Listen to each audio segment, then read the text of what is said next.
श्री शिवाय नमस्तुभ्यम। हर हर महादेव। आप सबको पता है कि नवरात्रि के बहुत ही प्यारे से दिन चल रहे हैं और पूज्य गुरु जी की कथा चल रही है। नवरात्रि के इन प्यारे से दिनों में ऑनलाइन शिव महापुराण की कथा और आज की कथा में पूज्य गुरु जी ने कल सोमवार अष्टमी के दिन किए जाने वाले कुछ विशेष उपायों के बारे में बताया।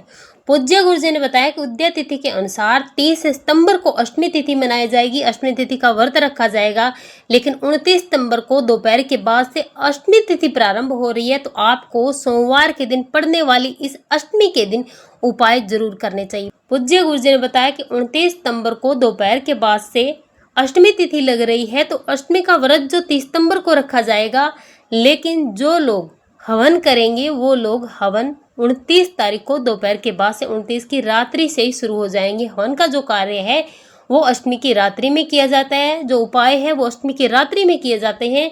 तो आपको अष्टमी की रात्रि में यानी कि 29 तारीख को दोपहर के बाद अष्टमी लग जाती है और 29 तारीख को ही आपको रात्रि में उपाय करने हैं। विशेष रूप से पूज्य गुरु जी ने आज की कथा में 4 ऐसे उपाय बताए जो आपको जरूर करने चाहिए। पूज्य गुरु जी ने पहला उपाय बताया है 2 बाती का दीपक, जो बहुत ही विशेष और महत्वपूर्ण उपाय है। शायद ही पूज्य गुरु जी ने अपनी कथा में पहली बार इस उपाय को बताया। दूसरा उपाय इतना प्रभावशाली है जो 9 दीपक वाला उपाय है, जो पूज्य गुरु जी ने बिल्कुल नया उपाय बताया और बताया कि कुछ भी करो या ना करो, लेकिन आपको ये 9 दीपक वाला उपाय जरूर करना चाहिए। सिर्फ 9 दीपक आपको अष्टमी के दिन और नवमी के दिन 2 में से किसी भी एक दिन अपने घर पर जला देने, और आप देखने वाले हैं कि माता रानी की कृपा आप पर कैसे होती है। कर्ज मिट जाएगा, बीमारियां खत्म हो जाएगी, व्यापार और कारोबार की वृद्धि होगी, आपके घर में खुशियां ही खुशियां आएगी, माँ का आशीर्वाद आपको मिलेगा। तीसरा और चौथा उपाय बहुत ही महत्वपूर्ण है। तीसरा उपाय है अगर आपके जीवन में बहुत सारे दुख है तो उस दुखों को दूर करने के लिए, और चौथा उपाय है आपकी मनोकामना पूरी करने के लिए। आपकी जैसी भी मनोकामना है उस मनोकामना को पूरा करने के लिए सोमवार की इस दुर्गा अष्टमी के दिन आपको ये विशेष उपाय जरूर करने चाहिए। पूज्य गुरुदेव जी की कथा से सुन करके समझ करके आपको समझाने का पूरा प्रयास करूंगा। वीडियो में आगे बढ़ने से पहले कमेंट बॉक्स में आपको जय माता दी जरूर लिखना है। चलिए बात करते हैं आज के सबसे पहले उपाय की, जो आपको 2 बाती वाला दीपक जरूर जलाना है। कल 29 सितंबर सोमवार नवरात्रि की अष्टमी तिथि की रात्रि में आपको इस उपाय को करना है। शाम को प्रदोष काल के बाद आप इस उपाय को कभी भी कर सकते हैं। इस उपाय के लिए आपको एक दीपक लेना है। दीपक आप मिट्टी का ले सकते हैं और आप आटे से भी दीपक बना सकते हैं। इस दीपक में आपको एक बाती लगानी है, लेकिन वो बाती आपको लंबी लगानी है, दोनों तरफ वो बाती निकल जानी चाहिए। यानी कि इस दीपक में आपको एक ही बाती से 2 बाती बनानी है। जब आप बाती लंबी लगाएंगे तो इस प्रकार से ये बाती दोनों तरफ निकलेगी और दोनों बाती को आपको जलाना है। इसी के साथ आपको लेना है थोड़े से चावल के दाने, और इसी के साथ आपको लेनी है 2 हरी इलायची। इस दीपक को आप कहाँ जला सकते हैं? पूज्य गुरु जी ने इस दीपक को जलाने के 2 स्थान बताए हैं। पहला स्थान, अगर आपने अपने घर में माता रानी की पूजा आप करते हैं, चौकी लगाई है, तो वहां पर आप जला सकते हैं। आपके घर के आसपास आपके माता रानी का मंदिर है, कोई भी माता का प्रतिरूप स्वरूप मंदिर है, वहां पर जाकर भी आप इस उपाय को कर सकते हैं। और अगर ये दोनों स्थिति आपके आसपास नहीं है तो आप महादेव के मंदिर में जाकर भी इस उपाय को कर सकते हैं। ये सारी चीजें लेनी है। फर्क सिर्फ इतना है कि अगर आप महादेव के मंदिर में जाएंगे तो आपको एक कलश में जल भरना है। प्रदोष काल के बाद इस उपाय को करना है, इस बात का ध्यान रखें। आपको थोड़े से चावल के दाने जमीन पर रखने हैं। अगर आप माता रानी के मंदिर में इस दीपक को जला रहे हैं, अपने घर की चौकी या फिर अपने घर में माता रानी का कोई भी स्वरूप है, मूर्ति है, उसके आगे थोड़े से चावल के दाने रखने हैं। इस 2 बाती वाले दीपक को आपको माता के सामने रखना है और शिव शक्ति के नाम से आपको इस दीपक को प्रज्वलित करना है। महाशक्ति माँ दुर्गा के नाम से, आपकी कुलदेवी अगर है तो आप अपनी कुलदेवी के नाम से इस दीपक को प्रज्वलित करें। भगवान शंकर का आपको ध्यान करना है। देखिए, जहाँ भगवान शंकर को स्थान नहीं दिया जाता वहां पर माता रानी प्रवेश नहीं करती, उन पर कृपा कभी नहीं करती। इसीलिए आपको अष्टमी के दिन ये शिव शक्ति के नाम का दीपक जरूर जलाना है। इस दीपक को जलाने के बाद अपनी मनोकामना करते हुए 2 हरी इलायची आपको इसमें डाल देनी है। मात्र और मात्र अगर आपने इतना सा उपाय कर लिया तो इस उपाय को करने से माँ प्रसन्न होगी और आपकी जो भी मनोकामना होगी वो सारी मनोकामना माँ पूरी जरूर करेगी।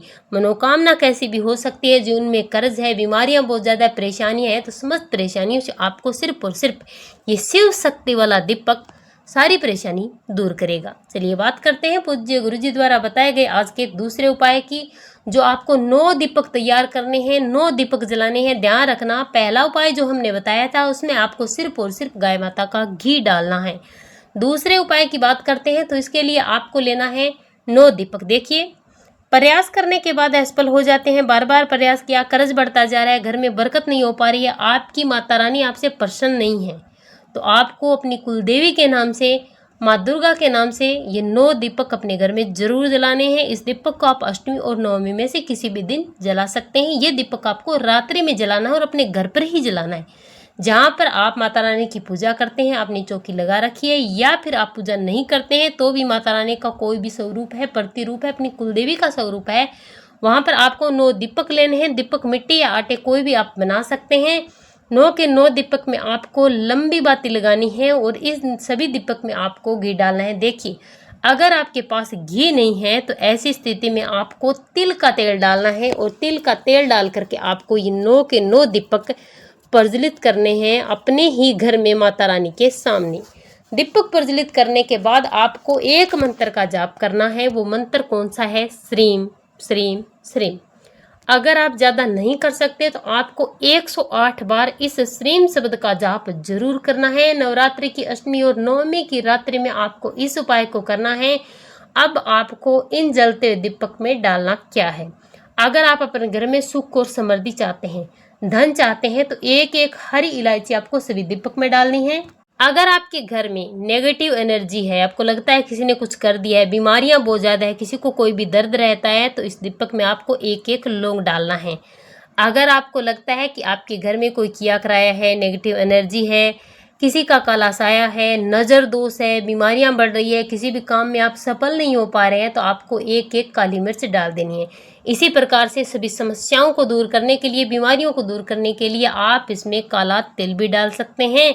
मात्र और मात्र इन सारी चीज़ों से आपको इस उपाय को करना है, ये दीपक जलाना है। और अगर आपने नवरात्रि की अष्टमी और नवमी की रात्रि में अगर आपने ये 9 दीपक अपने घर में जला दिए तो आपको नवरात्रि के 9 दिनों में दीपदान करने का फल मिलता है और माता रानी आपसे अति प्रसन्न हो जाती है। चलिए बात करते हैं पूज्य गुरु जी द्वारा बताए गए अगले उपाय की, जो है अगर आपके जीवन में दुख बहुत ज़्यादा है, दुख ही दुख है, आपने जब से जन्म लिया आज तक अगर आपको कभी सुख ही नहीं मिला है, और अगर किसी ने आपसे कह दिया है कि आपको जीवन में सुख मिलेगा ही नहीं, दुख ही दुख आपकी किस्मत में लिखा है, तो कुछ भी नहीं करना। कल सोमवार की अष्टमी है, प्रदोष काल में आपको जाना है, एक बेलपत्री लेनी है। और अगर आपको गाय माता का दूध कहीं भी मिल जाता है, नहीं मिलता है, तो गौशाला में जाकर आप ले, मात्र 1 या 2 बूंद दूध चाहिए, 1 कलश में जल भरना है, एक बेलपत्री, थोड़ा सा दूध लेकर के महादेव के मंदिर में जाना है, उत्तर दिशा की तरफ मुख करना है। सबसे पहले 1 लोटा जल श्री शिवाय नमस्तुभ्यं मंत्र का जाप करते हुए महादेव की शिवलिंग पर आपको समर्पित कर देना है। जल समर्पित करने के बाद बेलपत्री की बड़ी वाली पत्ती पर जो चिकना वाला हिस्सा है उस पर आपको ये दूध लगाना है। अपनी मनोकामना करते हुए, अपना नाम और गोत्र बोल करके, अपने दुखों को बोलते हुए इस बेलपत्री को महादेव की शिवलिंग पर जो दूध वाला हिस्सा है वो चिपका देना है। इतना उपाय करके अपने घर आ जाना है। पूज्य गुरु जी ने बताया कि इस उपाय को करने से जीवन से बड़ा दुख भी दूर हो जाता है, इसलिए आप इस उपाय को जरूर करें। चलिए बात करते हैं आज के चौथे उपाय की, जो है मनोकामना की पूर्ति के लिए। अगर कैसी भी मनोकामना है पूरी नहीं हो पा रही है, एग्जाम देने जा रहे हैं, बार बार प्रयास कर रहे हैं, असफल हो जाते हैं, कोई भी व्यापार है, कारोबार है, चल नहीं रहा है, तो नवरात्रि में सोमवार के दिन जो कल अष्टमी पड़ रही है, आपको प्रदोष काल में 5 बेलपत्री लेनी है, 1 कलश में जल भरना है, लेकर चले जाना है महादेव के मंदिर में शिवलिंग के पास। 5 बेलपत्री को एक एक करके महादेव की शिवलिंग पर समर्पित कर देना है। चिकना वाला हिस्सा शिवलिंग पर समर्पित करना है और इसके बाद 1 लोटा जल श्री शिवाय नमस्तुभ्यं मंत्र का जाप करते हुए महादेव की शिवलिंग समर्पित करने के बाद माता रानी के हस्त कमल पर दोनों हाथ रखकर अपनी मनोकामना करके अपने घर चले आना है। कोई भी मनोकामना है 3 महीने के अंदर आपकी बड़ी से बड़ी मनोकामना भी पूरी हो जाती है। जय माता दी।